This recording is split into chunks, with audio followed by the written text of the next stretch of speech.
নিরাপদ, সুশৃঙ্খল অভিবাসন নিশ্চিতে ২০২৬ থেকে ৩০ সালের মধ্যে ২৩টি জাতীয় কর্মপরিকল্পনা বাস্তবায়ন করবে বাংলাদেশ। রোববার দুপুরে রাজধানীর একটি হোটেলে আন্তর্জাতিক অভিবাসন সংস্থা IOM এর আয়োজনে ৩ ধাপের এ কর্মপরিকল্পনার উদ্বোধন করা হয়।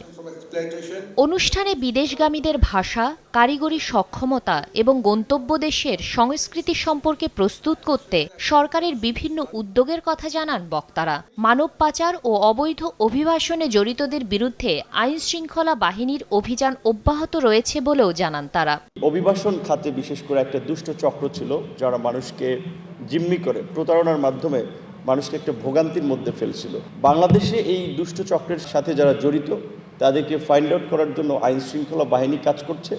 আমরা মন্ত্রণালয়ের পক্ষ থেকে কঠোর পদক্ষেপ নিচ্ছি। To ensure that the people go from Bangladesh, they have a better cultural understanding, more language knowledge.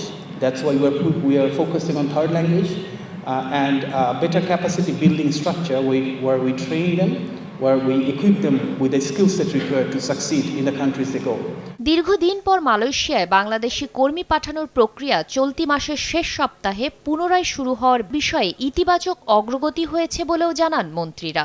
Our government's renewed and innovative efforts and successful negotiation with the government of Malaysia.